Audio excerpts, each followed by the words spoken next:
태초에 이 세상을 만들 때부터 우리에 대한 사랑을 가지고 계신 하나님, 그 하나님에 대해서 지금부터 알아보도록 하겠습니다. 샬롬, 큐티하자입니다. 그동안 얼굴을 좀 뵈지 못했죠. 어떻게 하면 여러분들이랑 같이 큐티를 좀 더 잘 할 수 있을까, 재밌고 지루하지 않게 할 수 있을까 여러 가지를 고민하고 있는 과정 중에 있는데요. 일단 같이 쓰고 이렇게 하는 것들을 해보니까 재미있는 것 같기도 하고 또 아닌 것 같기도 해서 여러 가지 방법을 섞어서 한번 해보려고 합니다. 오늘은 창세기 1장 1절부터 25절까지 수요일, 목요일 본문을 가지고 함께 말씀을 좀 나눠보고자 합니다. 여러분들이 알고 있는 신화들은 어떤 것들이 있나요? 중국 신화, 일본 신화, 그리스 로마 신화, 다양한 것들이 있는데 이런 신화들에서 나오는 태초의 천지가 만들어진 과정들을 보면은 대부분은 신들이 결혼하고 또는 싸워서 죽고 그 몸들이 산이 되고 광물이 되고 바다가 되고 뭐 이런 이야기들이 있잖아요. 근데 하나님은 세상을 말씀으로 창조하셨다 딱 못 박아서 이야기하고 계십니다. 이것이 어떻게 다르냐? 신들의 이야기들 속에서 우리가 부산물이 아니라 하나님이 처음부터 계획하고 만드셨다, 선하신 하나님의 작품이다 라고 처음부터 시작하는 거예요. 큐티책에는 마치 어미새가 알을 보살피듯 하나님은 아직 물로 가득 차 혼돈하고 공허하고 어두운 세상을 소중히 품고 계십니다 라고 이야기하고 있어요. 첫째 날에는 어두움에서 빛을 창조하시고 어두움을 몰아내십니다.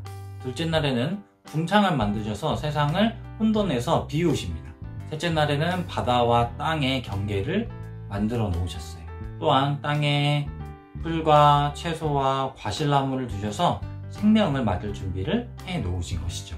하나님의 말씀대로 이렇게 만들어지는 모든 것들은 좋은 곳이었습니다. 생명이 살 수 있도록 혼돈의 공간을 비우시고 그리고 그곳을 사람이 살 수 있도록 채우시는 아주 소중한 공간이었죠. 이렇게 사흘 동안 혼돈과 어둠의 공간을 하나님께서 깨끗하게 정리하셨어요. 그 다음에 하신 일이 무엇이냐면 하나님께서 마련하신 터를 주관하고 누릴 수 있는 주체를 만드셔서 이 비어진 땅을 풍성하게 채우시는 계획을 가지신 거죠. 그래서 넷째 날에는 하나님께서 첫째 날 만드신 낮과 밤의 공간을 해와 달과 별과 같은 것들로 가득 채우셨습니다. 이거는 땅을 밝힌 것 이상으로 계절과 절기를 만들어서 인간이 살아갈 수 있는, 동물들이 살아갈 수 있는 그러한 다섯째 날에는 둘째 날 만드신 바다에 그리고 하늘에 물고기와 새들을 채우십니다. 또 그 동물들에게 생육하고 번성하라는 복을 또 내려주세요.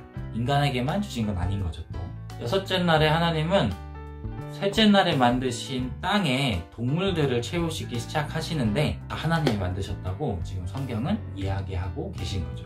하나님은 혼돈되었던 이 태초의 세상을 깨끗하게 정리하시고 하늘의 별과 해도 놓으시고 공중의 새와 바다의 물고기도 놓으시고 땅에 동물들도 놓으시면서 아름답게 그리고 선하게 이 세상을 꾸며 나가십니다. 하나님께서는 이 세상을 말씀으로 창조하셨다고 이야기하고 계세요. 이 말씀으로 창조하셨을 때 모든 피조물들이 스스로 기쁨으로 하나님 말씀에 순종했다는 것이 첫 번째로 놀라웠어요. 두 번째로는 하나님께서 창조하시는 과정이 하나님보다 수차원 아래에 있는 인간이 보기에도 계획적이고 정교하게 만들어졌다는 것을 이 짧은 문맥만 보더라도 어느 정도 짐작할 수 있다는 게 또 놀라웠습니다. 세 번째로는 처음부터 하나님께서는 이 세상을 선하게 만드셨고 이 선한 이 세상을 사람에게 맡기셨다는 것이 놀라웠어요. 오늘 본문에는 나와 있지 않지만 앞으로 나오겠죠. 하나님께서는 이 땅을 다스리는 왕으로 인간을 만드셨잖아요. 그런데 이미 이 땅을 선하게 만드셨고 인간에게 선물하셨다는 것이 제가 알고 있는 신화들보다는 훨씬 더 인간을 사랑하고 인간에게 인격적으로 다가오는 신이라는 것, 그럼으로써 정말 참 하나님이시구나 라는 것을 느끼는 창세기 1장의 말씀이었습니다. 오늘도 함께 묵상해 주셔서 감사합니다. 또 봬요.